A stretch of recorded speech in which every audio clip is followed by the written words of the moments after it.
ঝোরদস্য চোদিতা যকেশস্য ব্রহ্মণ্যনাদে মনস্য কীরে অষ্টগুণ প্রসংদীপজন্তি কৌলঞ্চ তমসতঞ্চ বহুভাষিতা চ দানং যথা শক্তি কৃতজ্ঞতা চ ঈশ্বর সর্বস্ব জগতং ব্রহ্ম সর্বদং কালিদং ধর্মদাহং পাপমাদং আল্লাহ ইল্লাল্লাহ অনাদি স্বরূপৈ জগতং ময়নং পশু সিদ্ধনাম।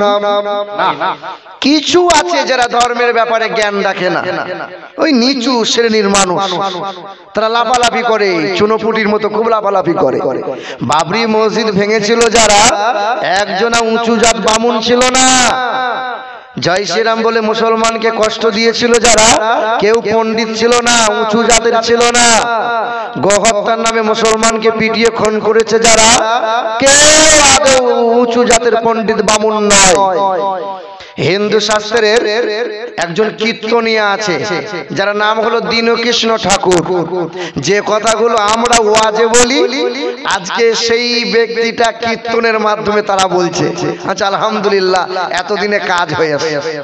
দীনকৃষ্ণ ঠাকুর সে বলছে, জানধা তোমা প্রভা শান্তি আসাম্মাতি উপস্থিত, তোমরা পাথর, তোমরা মাটির তৈরি পুতুল তৈরি করে পূজা করো, এটাই কি আসলে ঈশ্বর? হলো আল্লাহ। আপনার গ্রামে দোতলা বিল্ডিং আছে, এলাকার মানুষ ওই বালাখানার খুব সুনাম করে। জিজ্ঞাসা করা হলো, এই বালাখানা বানালো কে? বলে অমুক রাজমিস্ত্রি। বলে সাংঘাতিক মিস্ত্রি। মিস্ত্রিকে জিজ্ঞাসা করা হয়, মিস্ত্রি তুমি কেমনে বানালে? বলে ইট গেঁথে গেঁথে এইরকম ডিজাইন করে বানালাম। বলে ইট কোথা থেকে তৈরি হয়? বলে ইট মাটি থেকে তৈরি হয়। বলো তো রাজমিস্ত্রি, পৃথিবীর কোন কোম্পানিতে মাটি তৈরি হয়? প্রশংসা যদি করতে হয়, মহান মালিকের প্রশংসা করো, কারণ মাটি মহান মালিকের কোম্পানি থেকেই তৈরি হয়। আমার শিক্ষিত বন্ধুরা, প্রশংসার মালিক আল্লাহ। গাড়ি আপনি কিনেছেন, গাড়ি আপনার, ফাস্ট্যাগ রিচার্জ আপনি করেন, রোড ট্যাক্স আপনি দেন, আপনি গাড়িতে বসেন, আপনার ফ্যামিলি বসে, রোডে আপনি চালান, গাড়িতে তেল আপনাকে ভরতে হয়। গাড়িওয়ালা প্রশংসা কোম্পানির করে, সাংঘাতিক কোম্পানির গাড়ি। বলো তো কোন কোম্পানিতে তেল তৈরি হয়? আমার আল্লাহ বলেন, এমন একটা সময় আসবে বান্দার ঘোড়ার গাড়িতে চড়বে না, বান্দার গরুর গাড়িতে চড়বে না, ঘরে ঘরে গাড়ি হবে, দু চাকা চার চাকা হবে। আমি আল্লাহ জমিনের তলায় তেল জমিয়ে রেখেছি, আমার বান্দার জন্য নিয়ামত রেখেছি। প্রশংসা যদি করতে হয়, আমি আল্লাহর প্রশংসা করো। চেয়ার কে বানালো? বলে অমুক কাঠ মিস্ত্রি বানিয়েছে, খাট বানিয়েছে, দরজা বানিয়েছে। বলে ভাই কেমনে বানালে? তোমার তো সবাই সুনাম করে। বলে আমি গাছ ফাড়াই করে কাঠ দিয়ে আমি চেয়ার, খাট, দরজা বানালাম।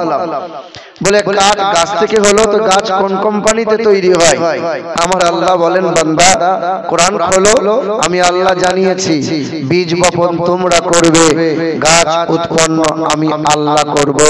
প্রশংসা যদি করতে হয়, সে আল্লাহর প্রশংসা করো, রাজমিস্ত্রির নয়, কাঠ মিস্ত্রি নয়। প্রশংসা হবে কার? আল্লাহর। বিজ্ঞানসম্মত আলোচনা আপনি দেখেন, আপনি আপনার দেহের দিকে একটু নজর করেন। আল্লাহ পাক আপনাকে 5টা অঙ্গ দিয়েছে এই দেহই। আল্লাহ পাক রব্বুল আলামিন এই 5টা অঙ্গ, পৃথিবীর কোটি কোটি মানুষ আছে, অন্য কোন ব্যক্তির সাথে আল্লাহ পাক 5টা অঙ্গ মিল রাখেন নাই। এক, আপনি যে কথা বলেন কণ্ঠস্বর, একটা শব্দ উচ্চারণ হতে গিয়ে 27টা স্তর পার করে একটা শব্দ উচ্চারণ হয়। আমার আল্লাহ পাক বলে, বান্দা কোটি কোটি বান্দা রয়েছে পৃথিবীর জমিনে, আমি আল্লাহ সৃষ্টি করেছি মানব জাতিকে, তোমাকে যে কণ্ঠস্বর দান করেছি পৃথিবীর জমিনে, এই কণ্ঠ দ্বিতীয় কোনো ব্যক্তিকে আমি আল্লাহ দিই নাই। দুই, আমি আল্লাহ তোমাকে জিহ্বা দান করেছি। এই জিহ্বায় 357টা মাংসের স্তর আছে। আমার আল্লাহ পাক বলেন, বান্দা তুমি বিভিন্ন প্রকারের খাবার তুমি খাবে, বিভিন্ন প্রকারের স্বাদ তুমি গ্রহণ করবে। আমি আল্লাহ যে তোমাকে জিহ্বা দান করেছি, পৃথিবীর আর কোন ব্যক্তিকে এই রকম করে আর দেই নাই। তিন, আমি আল্লাহ পাক রব্বুল আলামিন তোমাকে যে আঙ্গুলের মাথায় রেখা দিয়েছি, 157টা রেখা আছে। আমি আল্লাহ পাক রব্বুল আলামিন তোমাকে যে রেখা দান করেছি, পৃথিবীতে কোটি কোটি মানুষ বাস করে, তাদেরও আঙ্গুলের রেখা আছে, কিন্তু আমি আল্লাহ তোমার রেখার মতো করে পৃথিবীতে আর কাউকে আমি দিই নাই। চার, আমি আল্লাহ পাক তোমাকে যে চোখের মণি দিয়েছি, এই চোখের মণি থেকে ব্রেন পর্যন্ত কম বেশি লক্ষাধিক সূক্ষ্ম সূক্ষ্ম শিরা দিয়েছেন। আমি আল্লাহ পাক তোমাকে যে চক্ষু দান করেছি, এই চক্ষু পৃথিবীর আর কোন ব্যক্তিকে তোমার মতো করে আমি দান করি নাই। পাঁচ, আল্লাহ পাক যে আপনাকে স্কিন দিয়েছেন, চামড়া দিয়েছেন, আপনার চামড়া আমার চামড়া দেখতে মনে হচ্ছে একই রকম। মনে করেন আপনার গ্রামের কোন একটা ছেলে, তার নওজোয়ান 25 বছর বয়স, বিয়ে এখনো হয়নি, 100 স্পিডে গাড়িটা চালিয়ে নিয়ে যাচ্ছে, হঠাৎ অ্যাক্সিডেন্ট করেছে, গালের চামড়া সব উঠে চলে গেছে। তা আমাকে এসে বলল, হুজুর আপনাকে খুব মহব্বত করি, আমার এখনো বিয়ে টিয়ে হয়নি, আপনার দেহের চামড়া একটু আমাকে ধার দেন না, একটু সেটিং করে বিয়েটা কমসম সেরে নেই। আচ্ছা বলে, দেখতে যদি একই রকম মনে হয়, আমার দেহের চামড়া যদি লাগিয়ে দেওয়া হয়, কিয়ামত পর্যন্ত সেটিং হবে, সেটিং হবে। এই দেহের স্কিন, এই দেহের চামড়া কম বেশি 9768 প্রকারের স্কিন আছে। আমার আল্লাহ পাক রব্বুল আলামিন আপনাকে যে স্কিন দান করেছেন, পৃথিবীর জমিনে এই রকম চামড়া, এই রকম স্কিন দ্বিতীয় কোন ব্যক্তিকে আমার আল্লাহ দেন নাই। প্রশংসা হবে কার? প্রশংসা হবে আল্লাহর, যিনি হায়াতের মালিক, মওতের মালিক, আনন্দের মালিক, নিরানন্দের মালিক, যিনি এখানকার মালিক, সেখানকার মালিক, সর্ব জায়গার সর্বক্ষণের যিনি একাই মালিক, তিনি হলেন আল্লাহ। সেই মহান মালিকের দরবারে কালামে শুকরিয়া আদায় করি, মুক্ত কণ্ঠে উচ্চ স্বরে বলি আলহামদুলিল্লাহ। আরেকটু আস্তে করে বলেন আলহামদুলিল্লাহ। শত কোটি দরুদ আর সালাম মক্কার মতি, মদিনার জ্যোতি, দুই কুলের সাথী, উম্মতের কান্ডারি, আমার ও আপনার নবী, হায়াতুন নবী, জিন্দা নবী, দো জাহানের বাদশাহ, হাবিবে কিবরিয়া জনাবে মুহাম্মদুর রাসূলুল্লাহ সাল্লাল্লাহু তাআলা আলাইহি ওয়াসাল্লাম। আমার উপস্থিত জ্ঞানী গুণী উলামায়ে কিরামগণ, সম্মানীয় মুরব্বী বাবাজিরা, হাজী বান্দারা এবং সমবয়স্ক ভাইরা, মা ও বোনেরা, সকলকে শ্রেণীমতভাবে সম্ভ্রম, শ্রদ্ধা, শুভেচ্ছা, আল্লাহ পাকের দয়া, মায়া, অনুগ্রহ আর শান্তি দ্বারা আমাদের সকলের উপর বর্ষণ হোক এবং এলাকার জাতি, ধর্ম, দলমত নির্বিশেষে সকলকে আন্তরিক শুভেচ্ছা জানাই। আমার শিক্ষিত মুসলমান, আমার সুধী মানুষেরা, আল্লাহ পাক আমাকে আপনাকে মানুষ করে বানিয়েছেন। আল্লাহ বলেন, তোমাকে যেমন মানুষ করে পাঠিয়েছি, মানুষ হয়ে পৃথিবীতে বাস করো, আর পৃথিবী থেকে মানুষ হয়ে তুমি কবরে আসো। আমরা পৃথিবীতে এসেছি কার ইচ্ছায়? পৃথিবী থেকে যাবো যখন কার ইচ্ছায়, আর মধ্যখানে সময়টুকু চালাবো কার ইচ্ছায়? বিবির ইচ্ছায়, তাই তো নাকি? তাই এসেছি আল্লাহর ইচ্ছায়, যাবো যখন আল্লাহর ইচ্ছায়, তা মধ্যখানের সময়টুকু এত হেলাই খেলাই কেন কাটাই?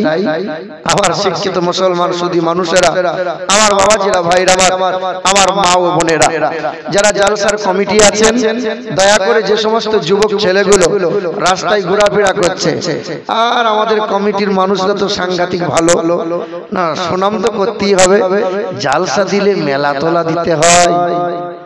এতে কি হয় বলুন তো? ওই যুবতী মেয়েগুলো 14 বার শুধু আনাগোনা করছে, আর তোমার ঘরের ছেলেগুলো সুযোগ নিচ্ছে, তাই তো হচ্ছে।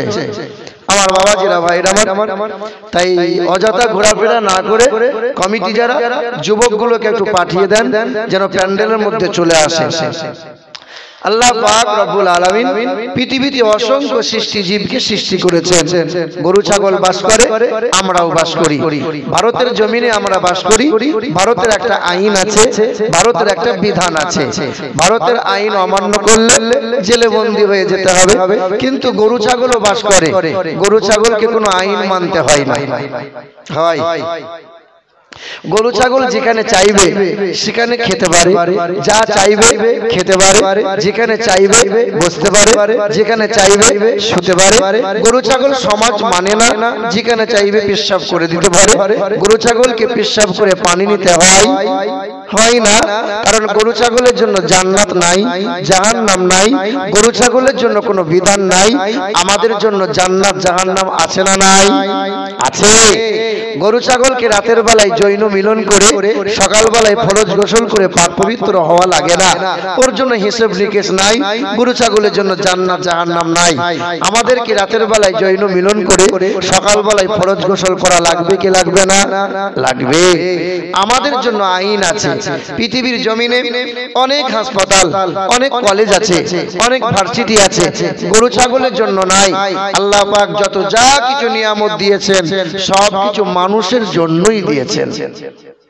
খাস করে মুসলমানের জন্য আমার আল্লাহ পাক একটা আইন দিয়েছেন, একটা বিধান দিয়েছেন। সেই বিধানের নাম সেটা হলো কোরআন শরীফ আর নবীজির হাদিস শরীফ। আমরা মানুষ, বলেন তো পৃথিবীর জমিনে সৃষ্টির সেরা হলো মানুষ। আর আল্লাহ পাক রব্বুল আলামিন মানব জাতিতে দুটো জাতি দিয়েছেন, এক হলো পুরুষ আর এক হলো নারী। আপনাদের জানা আছে আল্লাহ পাক পুরুষের চাইতে নারীর মর্যাদা বেশি, নারীর চাইতে পুরুষের মর্যাদা বেশি। নারীর মর্যাদা বেশি কেন? ইসলামে সর্বপ্রথমে নিজের জীবনটা নবীজির মহব্বতে বিলিয়ে দিয়েছিলেন যিনি, ওই ব্যক্তিটা পুরুষ ছিল না, ওই ব্যক্তি ছিলেন নারী। তার নাম ছিল হযরতে সুমাইয়া রাদিয়াল্লাহু তাআলা আনহা। ইসলামে সর্বপ্রথমে সবচেয়ে বেশি ধন দৌলত নবীজির মহব্বত ইসলামের জন্য বিলিয়ে দিয়েছিলেন যিনি, ওই ব্যক্তি পুরুষ নন, ওই ব্যক্তি হলেন নারী। হাসান হুসাইনের নানি জান আম্মা ফাতেমার মা হযরতে মা খাদিজাতুল কুবরা রাদিয়াল্লাহু তাআলা আনহা। কারণ ইসলামের সবচেয়ে প্রথমে জীবন দিয়েছে নারী এবং সাদকা করে দিয়েছে ইসলামের জন্য সবচেয়ে বেশি, তিনি হলেন নারী। আল্লাহর নবী বলেন, যে ঘরে কন্যা সন্তান জন্ম হয় ওই ঘরে আল্লাহ পাক রহমত আর বরকতে আমার আল্লাহ মালামাল করে দেয়। আপনার চারটে, তিনটে, দুইটা, একটাও যদি কন্যা থাকে কোরআন ও হাদিসের তালিম দাও, পর্দাশীলা বানিয়ে নাও।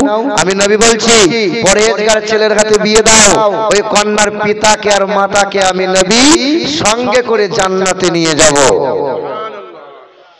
আপনি বাজারে গিয়েছেন, বাজার থেকে সর্বপ্রথমে ভালো খাবারটা মেয়ের জন্য নিয়ে আসবেন। বাড়ি থেকে বাজারে যাচ্ছেন, মেয়ের কপালে চুমা দিয়ে বাজারে যাবেন। কেন? ওই মেয়ের জন্য আপনার নসিবটা খুশনসিব, আপনি জান্নাতি হবেন। কিন্তু এখন তো উল্টো, ছেলে হলে পরে বালতি বালতি মিষ্টি বিলাই, আর মেয়ে হলে পরে মুখটা বাংলার নয় হয়ে যায়। মেয়ে হলো আপনার যদি 20টা ছেলে থাকে এইরকম অফার নাই, কিন্তু একটাও যদি কন্যা থাকে এইরকম অফার আছে না নাই? আছে। আমার শিক্ষিত মুসলমান সুধী মানুষেরা দেখেন, পৃথিবীর জমিনে মহিলাদের মাসে শরীর খারাপ হয় 5 দিন, 6 দিন, 7 দিন শরীর খারাপ হয়। আচ্ছা, ওই মহিলা কলেজে লেখাপড়া করে কিংবা স্কুলে চাকরি করে কিংবা কোনো কোম্পানিতে সার্ভিস করে। আচ্ছা বলেন, এর অসুস্থতা হওয়ার কারণে ওর কোম্পানি বা ওর সরকারি কোনো চাকরি থেকে একে 5 দিন বা 7 দিন ছুটি দেওয়া হয়? আল্লাহ রাসূল সাল্লাল্লাহু আলাইহি ওয়াসাল্লাম বলেন, ওই মহিলার শরীর খারাপ হয়েছে, শরীর অসুস্থ হয়ে গেছে, 6 দিন 7 দিন শরীর নাপাক হয়ে গেছে, ওই মহিলার জন্য নামাজের ছুটি দেওয়া হয়েছে, রোজার ছুটি দেওয়া আছে। বলো সুবহানাল্লাহ। আপনি আবার দেখেন মেয়েদের সম্মান আল্লাহ রাসূল সাল্লাল্লাহু তাআলা আলাইহি ওয়াসাল্লাম রাসূল সাল্লাল্লাহু আলাইহি সাল্লাম বলেন যে হাসরের কঠিন ময়দানে এই পৃথিবীতে যদি আপনি পাপ করেন, আপনার পাপের বোঝাটা হাসরের ময়দানে বিবি বইবে না। কিন্তু আপনার বিবি যদি কোনো অপরাধ করে, হাসরের কঠিন ময়দানে আপনি স্বামী হয়ে পাপের বোঝা, বিবির পাপ বোঝাটা বওয়া লাগবে কি লাগবে না? লাগবে। আপনি হাই স্কুলের মাস্টার, চাকরি করেন, আপনি মরে যাওয়ার পরে আপনার বিবি, আপনার ছেলে বসে বসে পেনশনের টাকা পাবে কি পাবে না? কিন্তু বিবি যদি স্কুলের মাস্টারিনী হয়, বিবি মারা যাওয়ার পরে স্বামী কিন্তু বসে বসে টাকা পাবে পাবে না। আমার শিক্ষিত মুসলমান সুধী মানুষেরা, সবচেয়ে বেশি মর্যাদার দিক দিয়ে আল্লাহ পাক দিয়েছেন, সম্মানের দিক দিয়ে, সেটা হলো নারীদেরকে। পৃথিবীর জমিনে আমরা মানুষ, সৃষ্টির সেরা। আপনাদের জানা আছে পৃথিবীর 1 নম্বরে মহামানব যিনি বিশ্বের মহান নেতা, যিনি হলেন কল্যাণকর্তা, যিনি হলেন বিশ্বের 1 নম্বরের মহাবৈজ্ঞানিক, ওই ব্যক্তির নাম জানা আছে আপনাদের? কে? হযরত মুহাম্মদ মুস্তাফা সাল্লাল্লাহু তাআলা আলাইহি ওয়াসাল্লাম। জর্জ বার্নার্ড শো বলেন, I believe if a man like the great scientist or prophet sallallahu alaihi wasallam, বিশ্বের 1 নম্বরের মহাবৈজ্ঞানিক যদি কেউ থাকতে হয়, তিনি হলেন নবী মুহাম্মদ মুস্তাফা সাল্লাল্লাহু আলাইহি ওয়াসাল্লাম।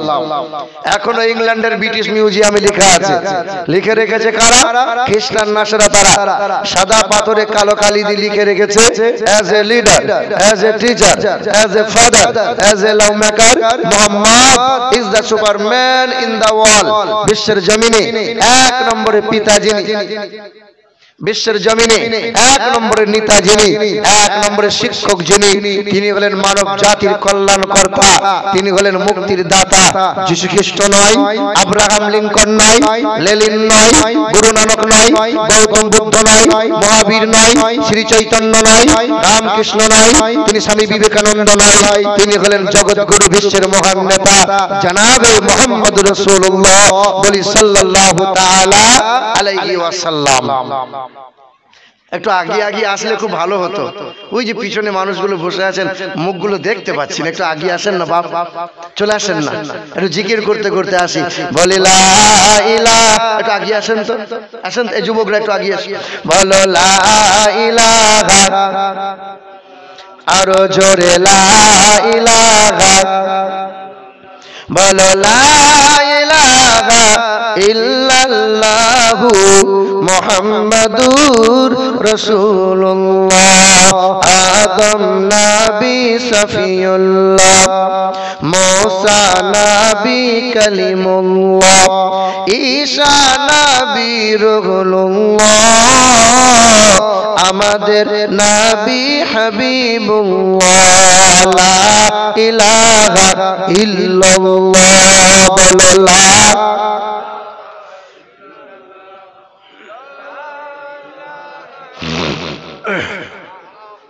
মুহাম্মাদুর রাসূলুল্লাহ সাল্লাল্লাহু তাআলা আলাইহি ওয়াসাল্লাম। আমার শিক্ষিত মুসলমান সুধী মানুষেরা, এলাকায় অনেক হিন্দু ও মুসলিম বসবাস করে। আচ্ছা, আপনাদের মধ্যে মিল মহব্বত আছে না নাই? মিল মহব্বত, ভালোবাসা। কারণ ইসলাম সর্বদাই শিখিয়েছে, ইসলাম বলে দিয়েছে, কোরআন পাক জানিয়েছেন, ওয়ালা তাসুবুল লাযিনা ইয়াদউনা মিন দুনিল্লাহ ফায়াসুবুল্লাহা আদওয়াম বিগাইরি ইলম। আমার আল্লাহ পাক রব্বুল আলামিন জানিয়ে দিয়েছেন, হে দুনিয়ার মানুষেরা, হে আমার বান্দা বান্দিরা, তোমরা কখনো কোনো ধর্মকে, কোনো দেব দেবীকে গালমন্দ করবে না, ফেসবুক করো, হোয়াটসঅ্যাপ করো, বাজে মন্তব্য করবে না। আমার আল্লাহ পাকের ঘোষণা। কারণ আল্লাহ পাক জানিয়েছেন যে সম্প্রীতি দিয়ে ইসলাম প্রচার হয়েছে, আগামীতে মানবতা দিয়ে ইসলাম প্রচার হবে। বিভেদ বিচ্ছেদ দলবাজি করে ধর্ম প্রচার হয় না। কিছু আছে যারা ধর্মের ব্যাপারে জ্ঞান রাখে না, ওই নিচু শ্রেণীর মানুষ, তারা লাফালাফি করে, চুনোপুটির মতো খুব লাফালাফি করে। বাবরি মসজিদ ভেঙেছিল যারা, একজনা উঁচু জাত বামুন ছিল না। জয় শ্রীরাম বলে মুসলমানকে কষ্ট দিয়েছিল যারা, কেউ পণ্ডিত ছিল না, উঁচু জাতের ছিল না। গোহত্যার নামে মুসলমানকে পিটিয়ে খুন করেছে যারা, কেউ আদৌ উঁচু জাতের পণ্ডিত বামুন নয়। হিন্দু শাস্ত্রের একজন কীর্তনিয়া আছে যার নাম হলো দীনকৃষ্ণ ঠাকুর।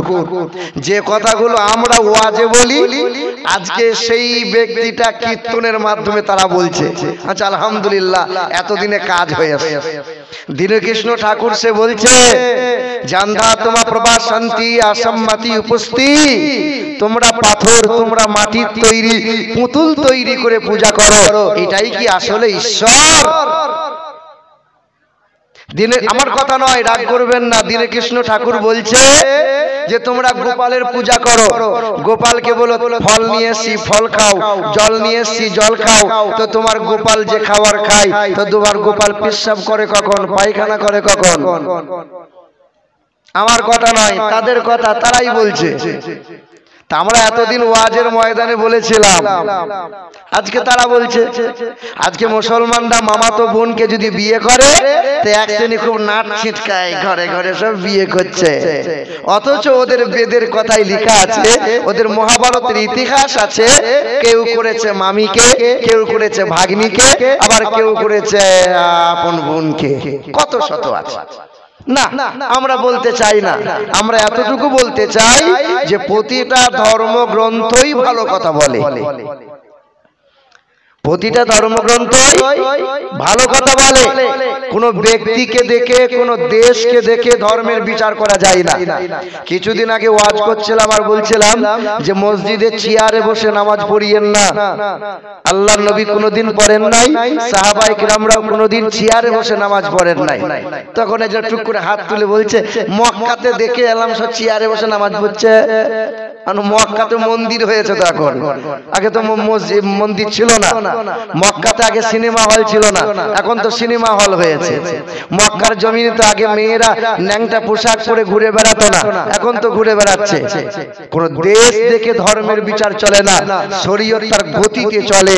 কোন ব্যক্তিকে দেখে ধর্মের বিচার চলবে না। তো প্রতিটা ধর্মগ্রন্থই মানবতার কথা বলে। হিন্দুদের ধর্মগ্রন্থে আমার নবীজির বড় প্রশংসা করা হয়েছে। যারা প্রকৃত বামন, প্রকৃত যারা পণ্ডিত, তারা জানে, তাই তারা চুপ থাকে, বেশি লাফালাফি করে না। আর যারা জানে না, টিং বিরিং করে লাফালাফি করে তারা। বেদে লেখা আছে, আমার নবীর জন্য বলা হয়েছে, ঝোরদস্য চোদিতা যকেশস্য ব্রহ্মাণ্ড নাদে মনুষ্য কীরে অষ্টগুণ প্রসংদীপজন্তি কৌলঞ্চ তমসতঞ্চ বহুভাষিতা চ দানং যথা শক্তি কৃতজ্ঞতা চ ঈশ্বর সর্বস্ব জগতং ব্রহ্ম সর্বদং কালিদং ধর্মদাহং পাপমাদং আল্লাহ ইল্লাল্লাহ অনাদি স্বরূপৈ জগতং ময়নং পশু সিদ্ধনাম। বেদে লেখা আছে তিনি হলেন ঈশ্বর, তিনি হলেন সর্বস্ব, তিনি হলেন জ্যেষ্ঠ, তিনি হলেন ষষ্ঠ, তিনি এক অদ্বিতীয়, তিনি দুইটা তিনটা চারটা পাঁচটা দশটা হবেন না। তাকে এই রকম করে চর্মচোখে দেখা যায় না, এইভাবে দেখা যায় না। সাধনা করতে হয়, মহান মালিকের নূর দর্শন পাওয়া যায়, তার মূর্তি হয় না। বেদে কথা লেখা আছে। মুসলমানের ছেলেরা, আমরা আল্লাহকে দেখেছি বাবা, আল্লাহকে দেখেন আপনারা? আল্লাহকে দেখা যায় মধুর মিষ্টির দিকে তাকালে দেখতে পাওয়া যাবে এক আল্লাহর কুদরতি বিদ্যমান। দুধের সাদার দিকে লক্ষ্য করে দেখেন, এক আল্লাহকে দেখতে পাওয়া যাবে, এক আল্লাহর কুদরতি বিদ্যমান। নদীর ঢেউর দিকে তাকিয়ে দেখো, এক আল্লাহকে দেখা যাবে। জোয়ার ভাটা কেমনে হয় চিন্তা করো, এক আল্লাহর কুদরতি বিদ্যমান। আসমানের দিকে তাকাও, জমিনের দিকে তাকাও, বান্দা নিজের চেহারা নিয়ে রিসার্চ করো, সর্ব জায়গায় দেখতে পাবে আল্লাহু আল্লাহ। ফাসিরু ফিল আরদি ফানজুরু কাইফা কানা আকিবাতুল মুকাজ্জিবিন। আসমানে দেখো, জমিনে দেখো, যেদিকেই তাকাবে বান্দা সর্বদাই সর্ব জায়গায় এক আল্লাহর কুদরতি বিদ্যমান। আচ্ছা মানুষ বলো দেখি, রাত্রি কেন কালো?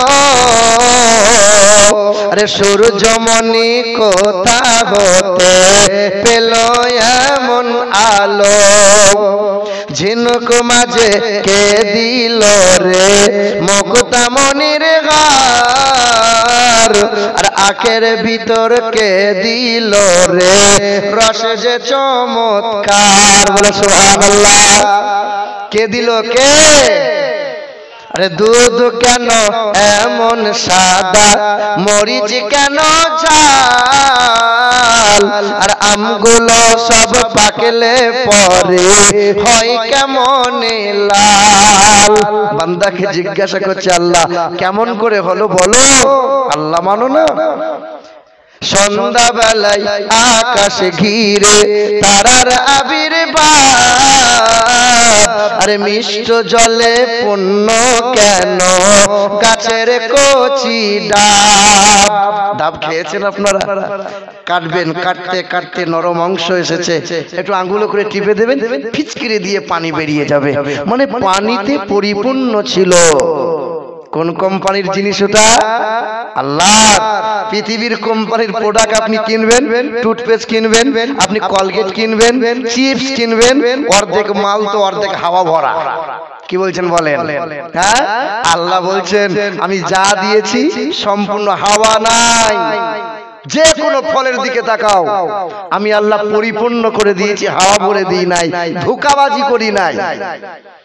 সন্ধ্যাবেলায় আকাশ ঘিরে তারার আবির্ভাব, আরে মিষ্ট জলে পূর্ণ কেন গাছের কচি ডাব, চিনি কেন মিষ্টি এত, তেঁতুল কেন টক, আরে কোকিল কেন কালো এত, ফর্সা কেন বক। আমরা সবাই বাস করি ভাই এই দুনিয়ার রঙে, আরে হাতের লেখা মুখের চেহারা মেলে না কারো সঙ্গে, আর মেলে না কণ্ঠ গলার, আর মেলে না কণ্ঠ গলার বুড়ো আঙ্গুলের টিপ, আরে আল্লাহ তাআলা আছেন একজন প্রমাণ হলো, বলো লা ইলাহা, আরো জোরে বলো লা ইলাহা, বলো লা ইলাহা ইল্লাল্লাহু মুহাম্মাদুর রাসূলুল্লাহ। এ মুসলমান সোনার টুকরো বন্ধুরা, ওই বেদে লেখা আছে আমার নবীজির প্রশংসা করে দিয়েছে বেদ। আহারে, কুরআন তো শুধু নয়, হাদিস শুধু নয়, পৃথিবীর জমিনে বাইবেল বলো, জিন্দাবাস্তা বলো, রামায়ণ বলো, মহাভারত বলো, কল্কি পুরাণ বলো, ভগবত পুরাণ বলো, পৃথিবীর জমিনে এমন কোন ধর্মগ্রন্থ নাই যে গ্রন্থে আমার মহানবী বিশ্বের মহান নেতা জনাবে মুহাম্মদুর রাসূলুল্লাহর প্রশংসা নাই। বেদে লেখা আছে জোরদস্য চোদিতা যোগশস্য প্রবন্ন নাদে মনুষ্য কীরে অষ্টগুণ প্রসংদীপ জন্তি কৌলং চ প্রজ্ঞা চ প্রক্রম চ বহুভাষিতা চ দানং যথা শক্তি কৃতজ্ঞতা চ আহারে দ্বাদশং সকল পক্ষস মাধবে মাসি মাধবম জাতং দত্ত সাতু পুত্রং পিতরৌরুষ্ট মনুষ্য সম্ভালে বিষ্ণু যশাস গৃহে প্রাদুর্ভাবম মহম। বেদে লেখা আছে পৃথিবীর জমিনে আসবেন একজন গুরু, তিনি একটা ধর্মের গুরু হবেন না, তিনি হবেন জগৎ গুরু, তিনি হবেন মানব জাতির কল্যাণ কর্তা, যিনি জীবনে কখনো কোনোদিন মানব অথবা দানবের সাথে দুর্ব্যবহার করবেন না, যিনি জীবনে কখনো কোনোদিন বিনা কারণে গাছের ফল ফুল পাতা ছিঁড়বেন না, যিনি জীবনে কখনো কোনোদিন কোনো মানুষকে আঘাত তো দূরের কথা, জীবনে কখনো কোনোদিন একটাও মিথ্যা কথা বলবেন না, তিনি হবেন মানব জাতির কল্যাণ কর্তা। নিজের জন্য চিন্তা করবেন না, সংসারের মায়া তেমন করবেন না, শুধু মানব জাতির উম্মত উম্মতানির জন্য ভেবে ভেবে নিজের সব কিছু উজাড় করে দেবে। দ্বাদশং সকল পক্ষ মাধবে মাসি মাধবা, তিনি আসিবেন মাধব মাসের দ্বাদশ তিথিতে, তিনি আসিবেন সাম্বালা শহরে, তিনি আসিবেন সাম্বালা শহরে। তার বাবার নাম হবে বিষ্ণু যশা, তার বাংলা করলে হবে আল্লাহর দাস, তার মায়ের নাম হবে সুমতি, তার বাংলা করলে হবে সুন্দরমন, তার বাবার নাম হবে আব্দুল্লাহ, তার মায়ের নাম হবে আমিনা, তার দাদার নাম হবে আব্দুল মুতাল্লিব, তার দাদির নাম হবে নাতিজা বিনতে কাপ্পাব, তার নানার নাম হবে আব্দুল ওয়াহাব জুহুরি, তার নানির নাম হবে বারিরা, তার দুধ বাবার নাম হবে খারিস, তার দুধ মায়ের নাম হবে খালিমা, তার দুধ ভাইয়ের নাম হবে আব্দুল্লাহ, তার পিতার নাম হবে আব্দুল্লাহ, তিনি হবে নূর নবী জানাবে মুহাম্মদুর রাসূলুল্লাহ। যারা বলে সুবহানাল্লাহ। এ মুসলমান, আল্লাহ পাক জানিয়েছেন বান্দা যে নবীর নামকে পৃথিবীর কোনায় কোনায় রেখে দিয়েছে, পৃথিবীর সব গ্রন্থে নবীকে রেখে দিয়েছে। তোমরা যদি আদর্শবান ডাক্তার হতে চাও, পৃথিবীর জমিনে যদি প্রিয়তম কল্যাণ ও কামিয়াবি লাভ করতে চাও, আহারে আমি আল্লাহ পাক জানিয়ে দিই, মা আতাকুমুর রাসূল ফাখুযুহু ওয়া মা নাহাকুম আনহু ফান্তাহু। আদর্শবান ডাক্তার হতে চাও, আদর্শবান মাস্টার হতে চাও, কল্যাণ ও কামিয়াবি যদি লাভ করতে চাও, আমি আল্লাহ পাক জানিয়ে দিই, পারা নম্বর 28, সূরার নাম সূরা হাসর, আয়াত নম্বর 7, পৃষ্ঠা নম্বর 5, লাইন নম্বর 8। আমার আল্লাহ পাক জগতের মানুষকে জানিয়ে দেয়, মা আতাকুমুর রাসূলু ফাখুযুহু ওয়া মা নাহাকুম আনহু ফান্তাহু। আমার নবী তোমাদেরকে যা দেবে তা তোমরা জলদি করে গ্রহণ করে নিও, আমার নবী যেটা নিষেধ করে তা থেকে নিজেকে দূরে সরিয়ে নিও। আমি আল্লাহ পাক জানিয়ে দিই, ইয়া আইয়াতুহান নাফসুল মুতমাইন্না ইরজিই ইলা রাব্বিকি রাদিয়াতাম মারদিয়া ফাদখুলি ফি ইবাদি ওয়াদখুলি জান্নাতি। আমি যেমন করে চালাই আমার বান্দা তেমন করে চলে, আমি যেমন করে খেতে বলি বান্দা তেমন করে খায়, আমার নবী যেমন শিখিয়ে দিয়েছে আমার নবীর উম্মত তেমন করে চলে নেয়। ইরজিই ইলা রাব্বিকি রাদিয়াতাম মারদিয়া, আল্লাহ রিজা চাই, রবের খুশি চাই। বান্দা পৃথিবীর কোন নেতার খুশি নয়, এক আল্লাহ রিজা মন্দির জন্য সিজদা করে নিয়েছে, জিকির আজকার করে নিয়েছে, হারাম থেকে নিজেকে বাঁচিয়ে নিয়েছে। আমি আল্লাহ পাক ঘোষণা করে দিই, আমার বান্দা বান্দির জন্য জান্নাত সাজিয়ে রেখেছে। বান্দা বান্দিকে জান্নাতে দেবো।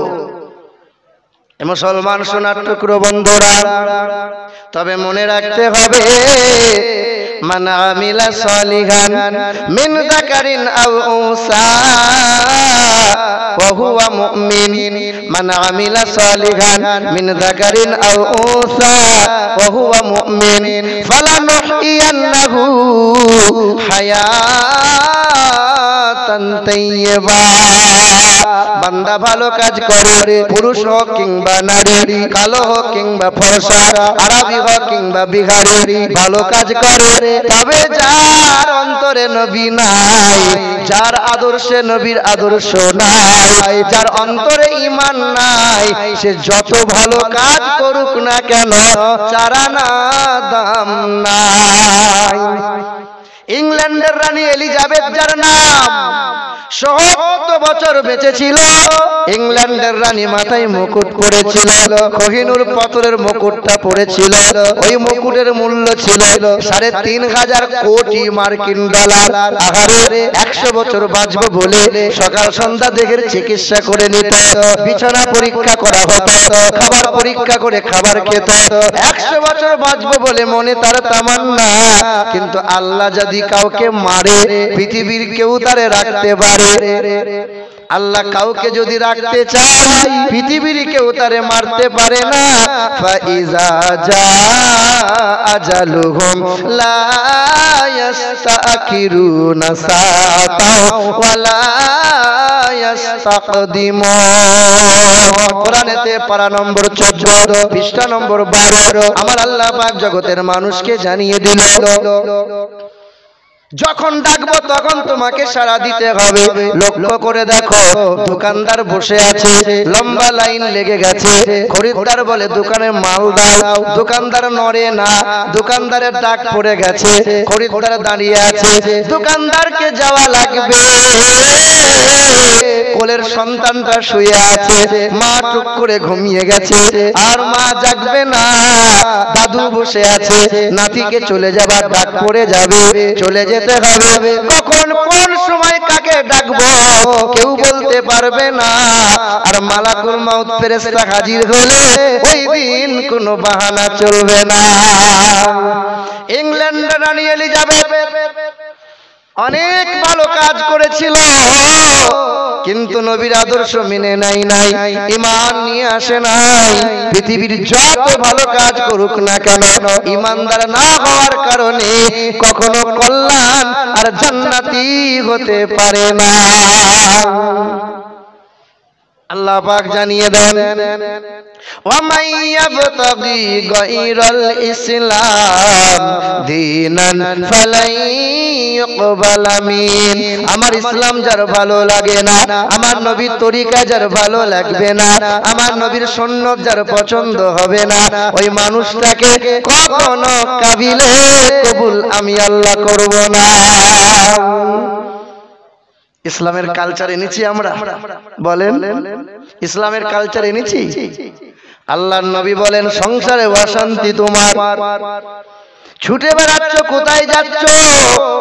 অনেক নামাজ পড়ি কিন্তু সংসারে শান্তি নাই। নবী বলেন, সংসারে যদি শান্তি পেতে চাও তুমি বেশি বেশি সংসারে বিবিকে সালাম জানাও, ছেলে মেয়েকে সালাম দেওয়া শেখাও। আল্লাহ পাক জানিয়ে দেন, ইয়া আইয়ুহাল্লাযীনা আমানু লা তাদখুলু বুয়ুতা গায়রা বুয়ুতিকুম। হে ঈমানদারেরা, ঘরে যখন প্রবেশ করবে সালাম জানাও, সালাম। অন্যের ঘরে যখন প্রবেশ করবে সালাম জানাও, পারমিশন নাও, তারপরে ঘরে প্রবেশ করো। হঠাৎ করে দরজা খুলে দিও না। পৃথিবীর জমিনে বেশি বেশি সালামের আদান প্রদান করো। বিবি হয়ে স্বামীকে সালাম জানাও, স্বামী তোমার বিবিকে বাজার থেকে বাড়ি ফেরার সময় সালাম জানাও, ঘর থেকে বার হয়ে যাওয়ার সময় বিবি তোমার স্বামীকে সালাম জানাও, কন্যা পিতাকে সালাম জানাও, ছেলে বাবাকে সালাম জানাও, চলমান ব্যক্তি বসমানকে সালাম জানাও, আওয়াম ব্যক্তি উলামাদেরকে সালাম জানাও। যত সালাম দেবে শান্তি আর মহব্বতে আমার আল্লাহ পরিপূর্ণ করে দেবে। সালাম দিলে কি হবে জানো? সালামুন আলাইকুম তিবতুম ফাদখুলুহা খালিদিন। কোরআনেতে পারা নম্বর 24 পৃষ্ঠা নম্বর 6 লাইন নম্বর 12 আমার আল্লাহ পাক জগতের মানুষকে জানিয়ে দিল, সালামুন আলাইকুম তিবতুম ফাদখুলুহা খালিদিন। দুনিয়াতে যারা সালাম দেবে শুনে রেখে দাও, মুমিন যখন জান্নাতে যাবে জান্নাতের দরজায় ওই মানুষটাকে অমকের বাবা বলে ডাকা হবে না, অমকের দাদা বলে ডাকা হবে না, অমকের চাচা বলে ডাকা হবে না। সালাম সালাম সালাম, কারণ ইল্লা কিলান সালামান সালামা, সেখানে শুধু সালাম আর সালাম চলবে। দুনিয়াতে যারা সালাম আদান প্রদান করবে পরকালে সালাম দিয়ে জান্নাতি হয়ে যাবে। ছেলেকে শিখিয়েছে, বল গুড মর্নিং, বল গুড নাইট, বল। তোমার ছেলে ইংলিশ মিডিয়ামে পড়ে, পড়াও। তোমার ছেলে একাডেমিতে পড়ে, ভালো। তোমার ছেলে মিশনে পড়ে, আলহামদুলিল্লাহ, খুব ভালো। আমার ছেলে সকালবেলায়, তোমার ছেলে সকালবেলায় বাবাকে বলে গুড মর্নিং, দুপুর বেলায় বলে গুড আফটারনুন, রাত হলে পরে বলে গুড নাইট। আচ্ছা বললে কটা নেকি পাওয়া যাবে বাবা? আমার বাপ মরে গেছে, সকালবেলায় মন খারাপ করে বসে আছি, আর একটা আপনার ছেলে এসে গুড মর্নিং, আচ্ছা আমার সকালটা ভালো না খারাপ? আর যদি বলো আসসালামু আলাইকুম, সালাম দিই আমরা? সালাম তো একবার দেবো। কাল আপনি বউকে সালাম দেবেন বাড়িতে গিয়ে, আসসালামু আলাইকুম যদি নরমা, তা আপনার বউ বলবে মরণ হয় না ঢং করে সালাম দিচ্ছে, বলবে কি বলবে না? কেন বলুন তো? জীবনে তো আপনি সালাম দেন নাই কোনোদিন, হঠাৎ করে সালাম দিলে তো বলবি। সালাম আপনি একবার দিয়েছিলেন, কবে? লাল টুকটুকে একটা পাঞ্জাবি পরেছিলেন, মাথায় একটা বড় টুপি পরেছিলেন, যেদিন বিয়ে করতে গেছেন মুখে রুমাল দিয়ে বসেছিলেন, শাশুড়ি তাকিয়ে দেখে পাথর নড়ে, তোমার জামাই নড়ে না। সাংঘাতিক। শাশুড়ি মনে করে সাংঘাতিক হুজুরের সাথে বিয়ে হচ্ছে রে। একবার সেই দিন সালাম দিয়েছিলেন, কথা বলেন না কেন? জীবনে আর কোনোদিন সালাম দেওয়া হলো না। এ মুসলমানের ছেলেরা, এ নওজোয়ান যুবকেরা, সালাম বেশি বেশি করে দাও। কিছুদিন আগে একটা মহিলা আমাকে বলছে হুজুর এটা তাবিজ দেন না। কেন? বলে আমার স্বামী বাড়ি এলেই না শুধু আমার সাথে খারাপ ব্যবহার করে, খুব কথা বলে। তা আমি চিন্তা করে দেখছি মেয়েটার যা কথা, আমারই তো জ্বলন হচ্ছে, তোর স্বামীর কি হবে তাহলে? বেশিরভাগ সংসারে দেখবেন অশান্তি হয় ওই মহিলাদের মুখের কথার কারণে, ঠিক না ভুল বলে? এমন এমন বেফাস কথা বলে দেবে আপনার কলজে সেদ্ধ হয়ে যাবে। তা আমি চিন্তা করলাম কি তাবিজ দেবো। আল্লাহ, সাদা একটা কাগজ মোটা করে মোড়ালাম, আইলাম মা এটা সাংঘাতিক তাবিজ। তোর স্বামী যখন ঘর থেকে রোদে গরমে পুড়ে বাড়ি আসবে শুধু একবার বলবি আসসালামু আলাইকুম, তাবিজটা দাঁতে করে চিবিয়ে টিপে ধরে থাকবে, আর কথা বলবি না। 3 সপ্তাহ পরে ফোন করে বলছে হুজুর আপনার তাবিজে মরা লোক জিন্দা হয়ে যায়। কেন? সাংঘাতিক কাজ। কি হয়েছে? বলে আমার স্বামী আর ঝগড়া করে না। করবে কি করে খেপি? তোর মুখের কথা বন্ধ, মানে সংসারে শান্তি চলে এসছে। মুখের জবান ঠিক রাখ, কথা বন্ধ কর, কথা কম বল। আর এখনকার তো বউরা বেশিরভাগ স্বামীদেরকে সন্দেহ করে।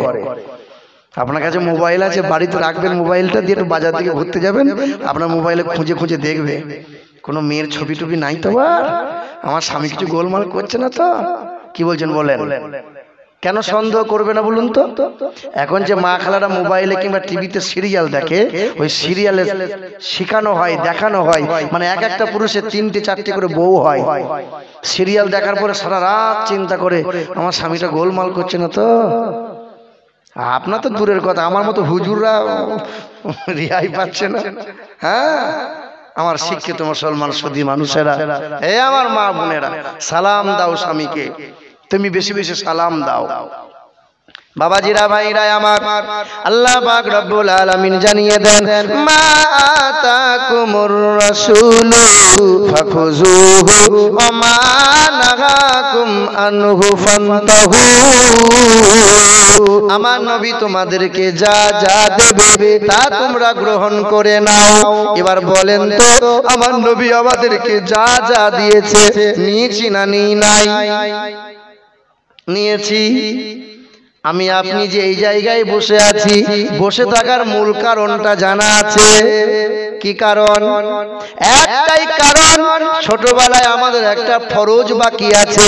এই মসজিদে হয়, এই মক্তবে হয়, ছোট ছেলেগুলোকে কোরআন ও হাদিসের তালিম দেওয়া হয়। অনেক মানুষের ইসলামের জ্ঞান নাই। আল্লাহর নবী বলেন তালাবুল ইলমি ফারিদাতুন আলা কুল্লি মুসলিমিন ওয়াল মুসলিমা।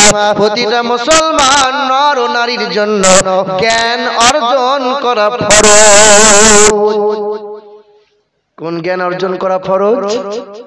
আপনার গ্রামের শিক্ষিত মানুষের অভাব নাই, অনেক জ্ঞানী মানুষ আছে।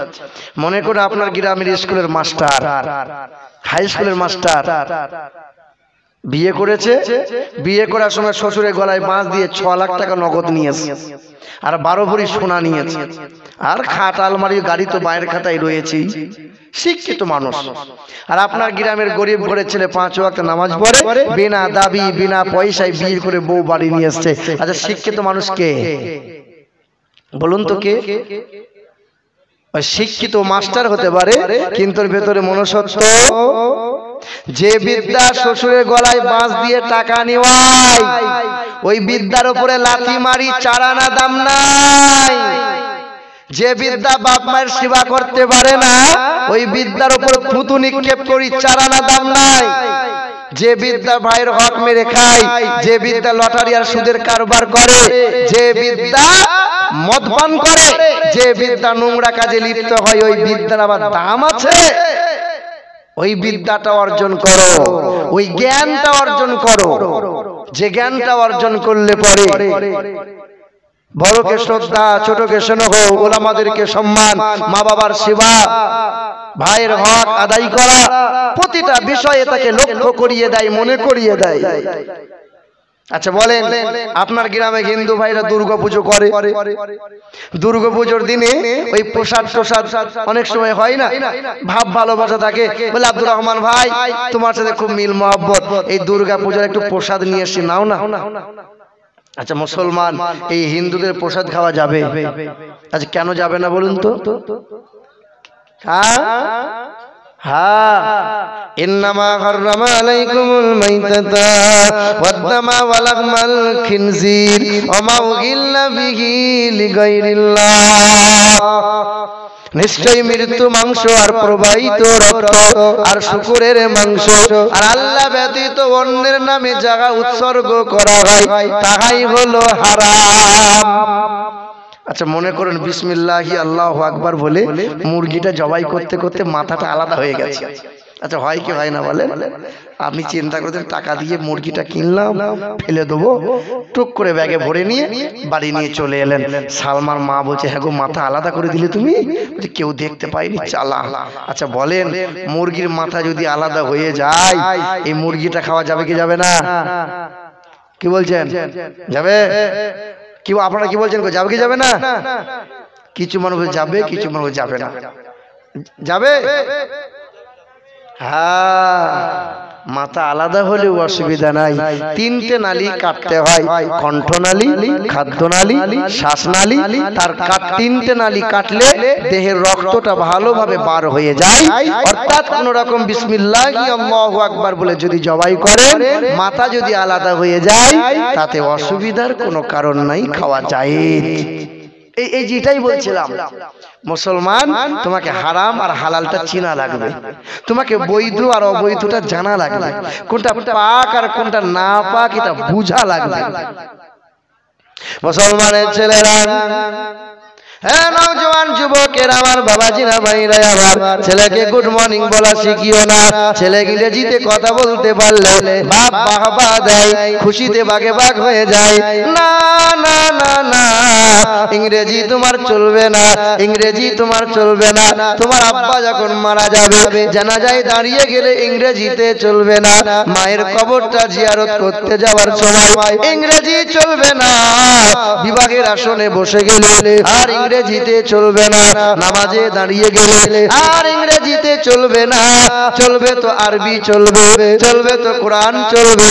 আরবি হলো আল্লাহর ভাষা, আরবি হলো নবীজির ভাষা, আরবি হলো কবরের ভাষা, আরবি হলো আখিরাতের ভাষা। সব জায়গায় কোরআন চলবে, সব জায়গায় আরবি চলবে, সব জায়গায় ইংরেজি চলবে না।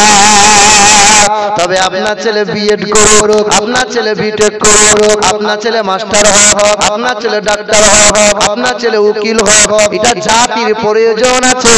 তবে এতটুকু বলতে চাই, আপনি এবং আপনার ছেলে মেয়ে যেন পাক না পাকটা চিনতে পারে, হালাল হারামটা জানতে পারে, বৈধ অবৈধটা চিনতে পারে। এটা চিনা, এটা জানা, ইসলামের জ্ঞান অর্জন করা হলো ফরজ। জ্ঞান যদি না থাকে যখন তখন লটকে যাবেন, ঈমান শেষ। এখন তো হুজুরের অভাব নাই, মোটা হুজুর, পাতলা হুজুর, লম্বা হুজুর আছে না নাই? এখন পশ্চিম বাংলায় 3টে চোর বেরিয়েছে, চোর। আগে তো অভাবের কারণে মানুষ ডাকাতি করত, টাকা পয়সা ঘড়ি চুরি করে নিত। হ্যাঁ, এখন আর সেই চোর নাই, এখন ইমান চোর বেরিয়েছে। এক নম্বর হলো আহলে হাদিস ইসলাম মুজাহিদের একটা চোর, সেই চোরের নাম হলো রাহুল বিরাদার। আর একটা চোরের নাম হলো মমতাজুল ইসলাম। আর একটা চোরের নাম হলো আমাদের ইয়াসিন, বর্ধমানে বাড়ি। এদের কাজই হলো ও কি করছে, ও কি করছে, এরা ওই করছে, ওরা তাই করছে, এদের কাজই এইটা। আমি সেদিন বলছিলাম, হ্যাঁ রে ইয়াসিন, তোর বাপ বড় মৌলবি, তুই মৌলবি হলি। দি ওয়াজের মাঠে বলছে, আমি যখন মাদ্রাসায় পড়াশোনা করতাম না, আমি সাংঘাতিক চোর ছিলাম। ঈশার নামাজ পড়ে সব ঘুমিয়ে যেত, আর নারকেল গাছে উঠে গিয়ে যত গাছের ডাব সব চুরি করে করে খেয়ে নিতাম। ফজরে আজান হওয়ার আগে গাছ ফাঁকা করে নেমে যেতাম। আচ্ছা বলেন, একটা বক্তা যদি ওয়াজের ময়দানে এমন কথা বলে, তা শ্রোতা মনে মনে ভাবে, শালা কোন চোরকে নিয়ে এলাম রে। আচ্ছা এই কথা বলা যাবে? তুই চুরি করেছিস, যা করেছিস করেছিস, আমাদের মাথা হ্যাট করে দিলি। আবার এখন লেগেছে ও মাল, আবার বুঝে কিয়াম করা যাবে না, অমক করা যাবে না, ওই হারাম, এই তা। চোর। মমতাজুল ইসলাম বলছে নবী দিবস করা হারাম, নবী নবী করা চলবে না, নবী দরুদ পড়া চলবে না, পীর মানা চলবে না। এই 3টে চোর বেরিয়েছে, নাম করে করে বলছি। কিছুদিন আগে জালসা ছিল, আমি এসেছি বলে ওই জালসাতে মমতাজুল আসবে না। না, তুমি ঠুকে দেবো, তুই আয় একবার। আসবে না। আমার শিক্ষিত মুসলমান, আমার সুধী মানুষেরা, আমার বাবাজিরা, সবাইকে ভালোবাসি, সবাই আমার ভাই। আমার বাপ যদি নবীর দুশমন, নবীর বিরুদ্ধে কথা বলে, বাপকে ছাড়বো না। নূপুর শর্মা আমার নবীর চরিত্র নিয়ে কথা বলেছিল। শুধু ভারতের মাটি নয়, বসিরহারা এলাকার মানুষ নয়, এই স্বরূপনগর এলাকার মানুষ শুধু নয়, গোটা বিশ্বের মানুষ কেঁপে উঠেছিল, মুসলমানদের কলিজায় আঘাত হয়েছিল। আমরা গোটা বিশ্বের মুসলমান এক হয়ে নবীর দুশমনের বিরুদ্ধে আন্দোলন করেছিলাম না, করি নাই? আর টুপিওয়ালা দাড়িওয়ালা ওয়াজের ময়দানে যদি নবী বিরোধী কথা বলে, নবীর শান শৌকতকে যদি ছোট করতে চায়, তুমি যদি চাচা হও আর তুমি যদি আমার নিজের আপন ভাই হও, তো তোমার গলার টুটি ছিঁড়ে নেব, সাকি ছিঁড়ে নেব, সহজে ছাড়বো না। নবীর আশিক, নবীর মহব্বতের মানুষ আমরা, আহলে সুন্নাত ওয়াল জামাতের মানুষ আমরা। কথা বলেন না কেন, ঠিক কি না? আমার শিক্ষিত মুসলমান, আমার সুধী মানুষের, আমার বাবাজিরা, ভাইরা আমার, এই সমস্ত চোরদের থেকে দূরে রাখবেন, দূরে থাকবেন, জ্ঞান অর্জন করেন। কিছু কিছু দুর্বল ইমানদার মানুষ ওদের বক্তব্য শুনছে মোবাইলে, দিয়ে দেখছি মাল এইখানে হাত বাঁধছে, এইখানে কপালে হাত বাঁধ। আরে মেয়ে ছেলে বাঁধে বুকে হাত, তুই আবার এখানে হাত বাঁধছিস কেন? আহলে হাদিস হয়েছি গো, আহলে হাদিস। আর কদিন পর থেকে কপালে হাত বাঁধতে হবে, আর আফসোস করবি, দাঁড়া, আফসোস করতে হবে। ইমান চোর। এখন সব মোবাইল দেখে দেখে মৌলবি হচ্ছে, সব দিয়ে তোমাদের গ্রামে ফতোয়া যাচ্ছে, আছে না নাই? ওই মমতাজুলকে বলবে, ওই রাহুল বিরাদারকে বলবে যে তুমি বুখারী শরীফটা, হাদিসটা তুমি পড়ে শোনাও তো। কোরআন ও হাদিসের আয়াত নাই, কোরআন ও হাদিসের তাফসীর নাই। আরে যুক্তি তো শয়তানে দেয়, দলিল দিয়ে কথা বলা লাগবে।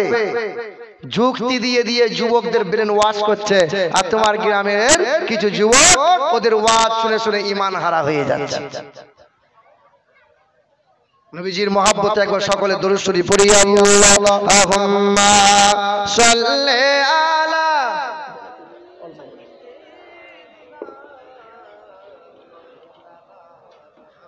ওয়া আলা আলি সাইয়্যিদিনা।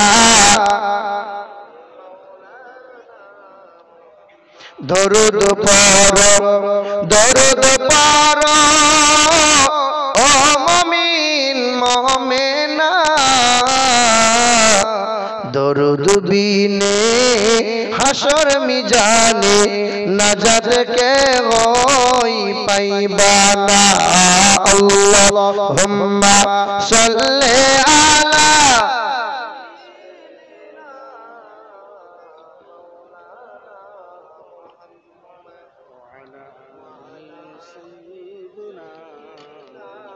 মাওলানা মুহাম্মদ।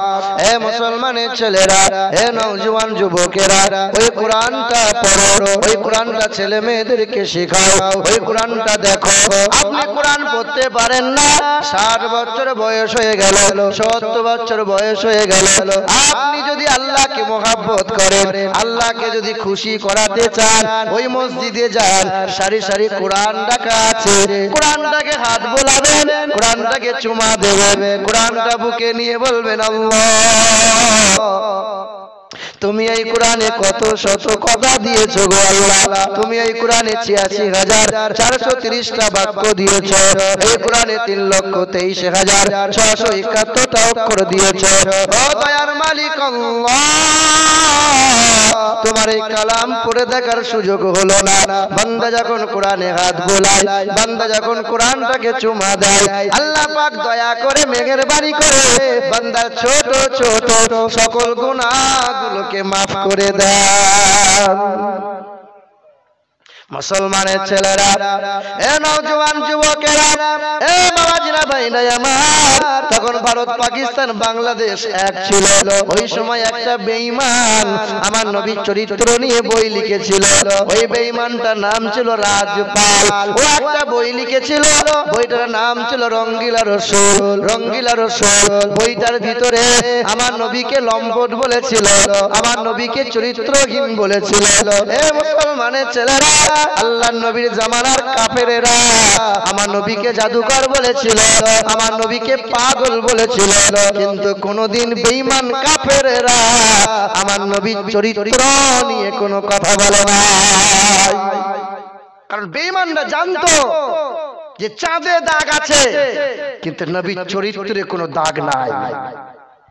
শোনেননি আপনারা যে একজন বুড়ি মহিলা বদনাম শুনেছে, মোহাম্মদ পাগল, মোহাম্মদ জাদুকর, মোহাম্মদ নির্বংশ, মোহাম্মদ আসবে আমাদের গায়ে, সব ইমানদার বানিয়ে নেবে। একটা বুড়ি মহিলা পুটুলি বেঁধে গ্রাম ছেড়ে পালাচ্ছে।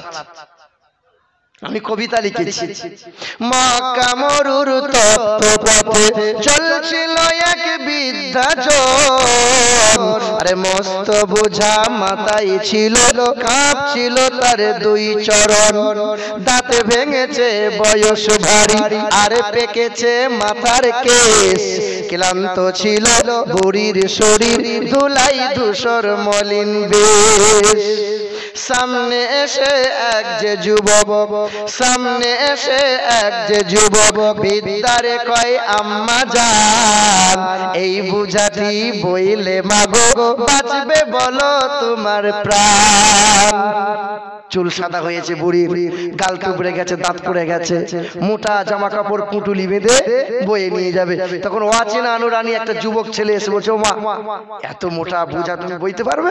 দাও দাও তুলে দাও আমার মাথায়, দাও তুলে দাও আমার মাথায়, তুমি শুধু পথে দেখাও, যেথায় যাবে শান্তি পাবে, আম্মা তুমি পা বাড়াও, লইব না মা পয়সা করি, লইব না মা পয়সা করি, চাইব দোয়া আশীর্বাদ, তোমার সেবা করলে মাগো, এই এতিমের মিটবে সাদ। বুড়ির বোঝাটা নিয়ে পা পা করে যাচ্ছে, আর পিছনে বুড়ি হেঁটে হেঁটে যাচ্ছে। বুড়ির বোঝা মাথায় নিয়ে চলল যুবক পথে ধরে, মানব সেবার খুশির হাওয়া বইছে যে তার অন্তরে।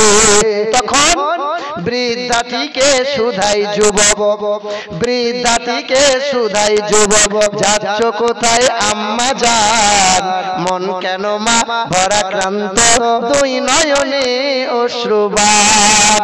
ও মা, তুমি যাচ্ছ কোথায় মা? মাগো বলো না। তখন বুড়ি মহিলার চোখে পানিতে ছলছল করছে। তখন বুড়িটা বলছে, বৃদ্ধা বলে কালকে নাকি, বৃদ্ধা বলে কালকে নাকি আসবে গায়ে মোহাম্মদ, লইবে কে রে ধর্ম মদের লোকটি নাকি ভীষণ বাবা সেই ভয়েতে গ্রাম ছেড়েছি সেই ভয়েতে গ্রাম ছেড়েছি যাচ্ছি চলে অন্য গ্রাম শুনলে বাছা দুঃখ আমার বুঝলে আমার মনস্কাম কালকে গায়ে কে আসবে কালকে গ্রামে কে আসবে মোহাম্মদ খুব খারাপ লোক ওই মানুষটার ভয়ে আমি পালিয়ে যাচ্ছি যুবকটা মুচকি মুচকি হাসে কিছু বলে না কিছু দূর যাওয়ার পরে বুড়িটা তখন আবার বলছে একটু পরেই বৃদ্ধা বলে একটু পরেই বৃদ্ধা বলে ওইখানে মোর চলার শেষ নামিয়ে দেবা বুঝা আমার করলে দারুণ কষ্ট ক্লেশ বুড়ির বুঝা নামিয়ে দিয়ে বুড়ির বুঝা নামিয়ে দিয়ে চলল যুবক ফেরার পথ তখন বলল বুড়ি তোমার মতো বলল বুড়ি তোমার মতো আর দেখিনি কাউকে শোনো তখন যুবকটা ছুটে এসে বলছে মা কিছু বলছো আমাকে তখন বুড়ি বলে ফুলের মতো মুখটি তোমার ফুলের মতো মুখটি তোমার মায়াই ভরা তোমার প্রাণ কি নাম তোমার কোথায় বাড়ি যাও না বলে আব্বা যান তোমার নাম কি তোমার বাড়ি কোথায় এত ভালো ছেলে একটু পরিচয় দাও না মক্কায় বাড়ি তোমার বলো না তখন যুবক বলে যুবক বলে করুন দোয়া যুবক বলে করুন দোয়া না হয় যেন আমি বদ যুবক বলে করুন দোয়া না হয় যেন আমি বদ যার ভয়েতে ভাগছো মাগো যার ভয়েতে ভাগছো মাগো আমি তো সেই মুহাম্মদ সুবহানাল্লাহ আল্লাহ মুসলমান তো নবী মুস্তাফা সাল্লাল্লাহু আলাইহি সাল্লামকে দেখে বুড়ি মহিলা বলেছিল সবাই তোমার নামে গালমন্দ করে আজকে চামড়ার চোখে দেখলাম তোমার মতো মহামানব পৃথিবীর জমিনে আর দুটো নাই আমি আর দেরি করব না তাড়াতাড়ি কালেমা পড়ে ঈমানদার বানিয়ে নাও এ মুসলমানের ছেলেরা এ নওজোয়ান যুবকেরা ভুলে যাবেন না খুব মনোযোগ সহকারে শোনেন শোনেন মায়েরা একটু রাতের বেলায় মন দিয়ে শোনেন আর সময় নষ্ট করিয়েন না আর অযথা সময় নষ্ট করিয়েন না রাজপাল বলে একটা বেঈমান আমার নবীর চরিত্র নিয়ে বই লিখে দিল নাম দিয়ে দিল বইটার নাম দিল রঙ্গিলা রসুল ওই বই আমার নবীকে চরিত্রহীন বলেছিল লম্পট বলেছিল বাজারে প্রচার হয়ে গেল প্রকাশ হয়ে গেল এ মুসলমানের ছেলেরা আল্লাহ ছাড় দেয় কিন্তু সহজে ছেড়ে দেয় না